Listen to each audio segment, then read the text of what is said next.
How's it going, y'all? It's your boy EJ. I'm here right now in the undisclosed location, and I got the RDX A-Spec 2021 Acura right now. I'm gonna go through a couple of different things, a couple of different features. Check it out. Tell me what you think, all right? This is an Elevate Technology exclusive. Number one, the car is just a beautiful car. You know, it's just aesthetically pleasing. Just the styling of it is just so incredible. The exterior comes with 20-inch black rims with the Acura emblem, somewhat low-profile tires. Everything that comes with this A-Spec model is fresh out of the factory. Nothing aftermarket is put on here, and it's just really impressive. You got the exterior, two dual large exhaust pipes, pre-tinted windows in the back. This model right here we got with the red interior. The interior lights at night are red.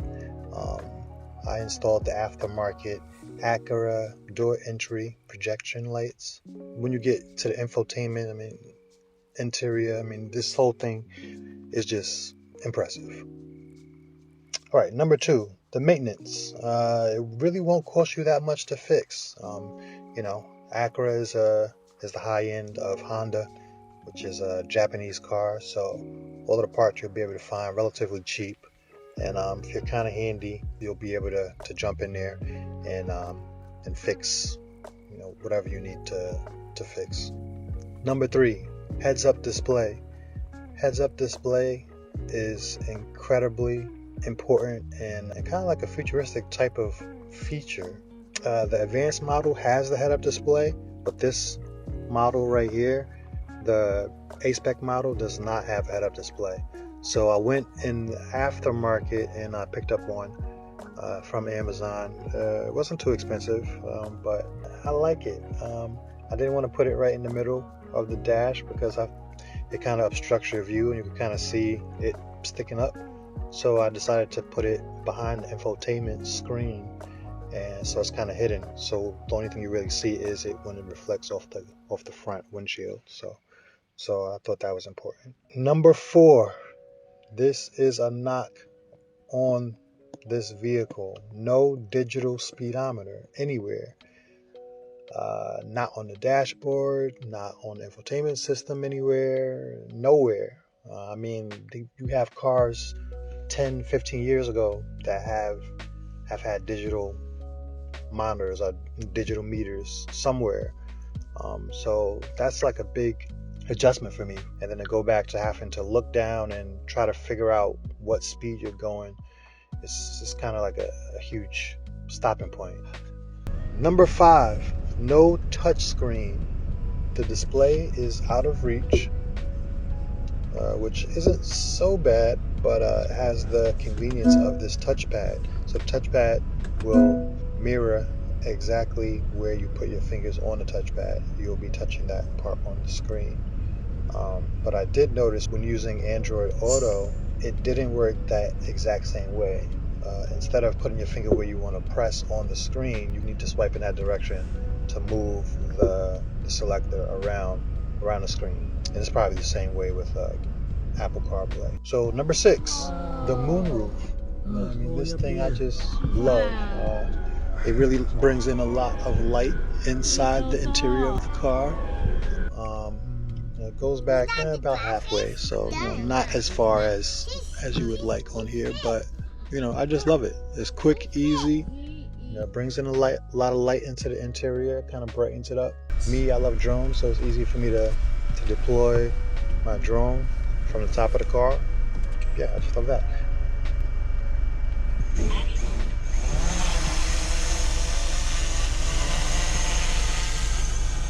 Number seven, AC and heated seats. These seats are a dream. I used them a couple times coming in from a hot day. It's summertime now, so now it's getting up to the 90s. Coming in from a hot day is just a dream with these seats. You come in, plop it into high AC seats, and you really feel it, and it makes a difference. And the heated seats, those have been around for a while, so Everybody appreciates those. Right, number 8, the extra storage.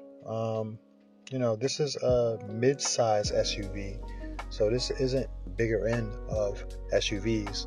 So when you actually go ahead and check out the amount of extra space that's in this car, you will be impressed. You check, the back has an area under the floorboard. You pull that up, and then you pull up another area under the floorboard, and it has even more storage. So storage underneath the armrest, storage inside the glove box.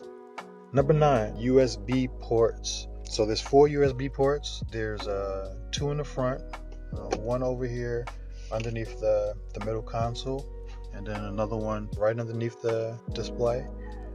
Then there's 2 in the back. So if you're traveling with a large party, 3-4 people, everybody can have their own dedicated USB port, so everybody can stay charged, everybody have power. That's huge. And then you have 1 lighter port in the front. If you have a power inverter, you can plug that up, no problem. Switch off to get your traditional plug outlets.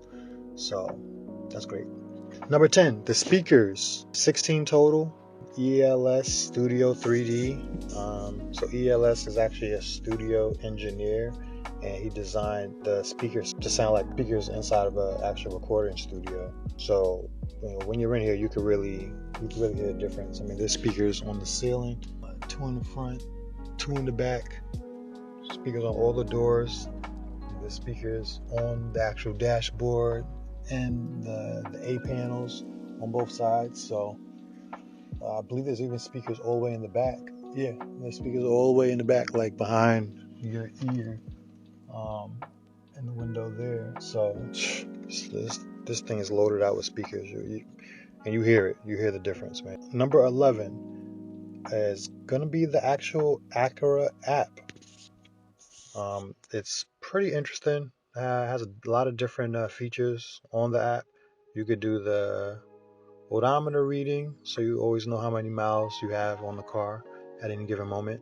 And for me, that comes in handy because I have the lease. So at any given moment, if I'm just thinking about it, or I'm planning or something like that at home, I can always just pull out the app and I can see exactly how many miles I have on there. You can see the oil level. You see your tire pressure, your fuel level. You can see how many miles you can go till empty. And obviously the big one, you can locate your car. So at any given moment, whenever your car is parked, you'll be able to see exactly where your car is. It has other remote controls on it. So you can remote control, start, stop your engine, lock or unlock your doors. You can turn on your headlights. It'll beep your horn. And obviously you can schedule service on your car if you need to do that from the app. And then you could also do the roadside assistance straight on the app, so you don't have to call in the number. So even though I love the app, the one knock I have is it's not free. It doesn't come standard with it. I feel like it should, but I think the first 90 days is free, but after that you need to pay like about $120 a year. So not too much, but I feel like they should have thrown that in there. That would have been a nice bonus. Number 12, driving assistance features. This thing has lane departure alert, so the wheel will actually start shaking slightly, and it'll try to keep you in that lane unless you put on your signal to change lanes. That notification and that little feature will come on. But by any means, you're still driving it. It's not going to keep you in that lane, so you will be kind of drifting over. But it will give you a little help or a little extra push. So you'll have to have your hands on the wheel and actually be steering this thing. So it has forward collision alert. So when you're driving it, since I've been driving it, the only thing I've been able to notice is if there's something like a car right in front of me that slowed down, kind of out of nowhere, it really won't stop for you as far as I can see. It'll just come up with an alert that you'll say brake, brake, brake, brake, and then I've always been right there to brake. I never even gave it the opportunity to brake for me. So with that being said, maybe it will brake for you, but I haven't gotten to that point, and I'm not really willing to test it and go that far. So I'll just leave that like that. Backup camera, of course.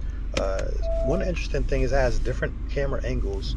So you can switch between 3 different camera angles to switch to see different views. And one of the views is interesting because you could look like kind of straight down from your car, which is cool because you can see like exactly how far like your bumper is to the curb, which is interesting.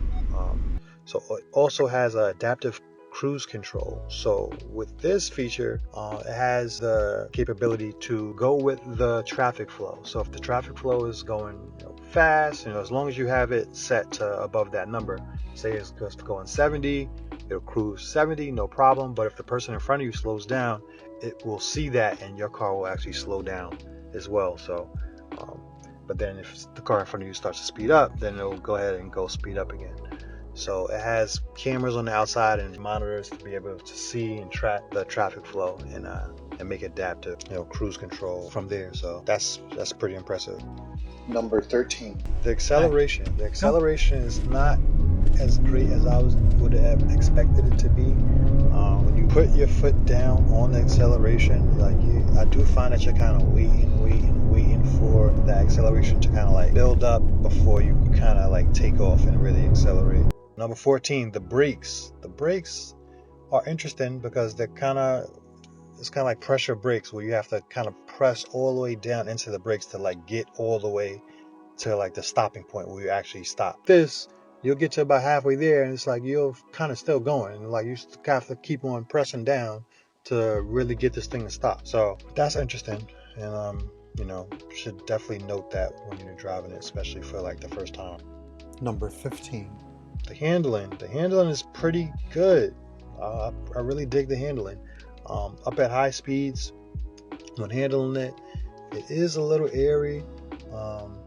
It's not as stiff and as kind of like sticky as like a BMW or something like that. But even at regular speeds, the handling is nice.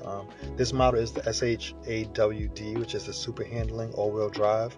So I think that really helps. And then on the dashboard, there's a meter that shows your car and shows like where your power is coming from, which wheel.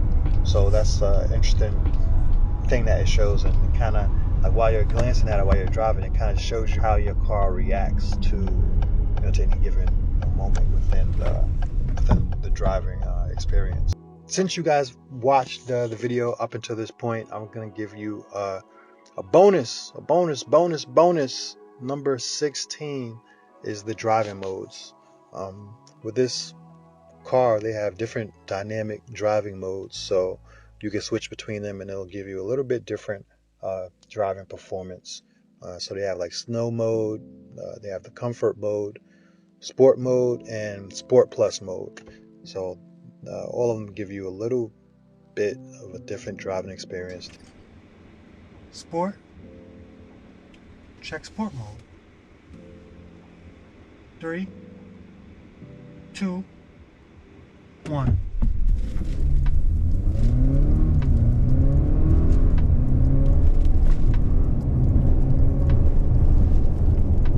Woo! 60, baby. Gotta check the timer. I gotta check the timer on that one, baby. That wasn't bad. Not bad at all. But one more thing. One last thing we gotta do. Sport Plus. I'm paddle shifting, baby. Let's do it. 3, 2, 1.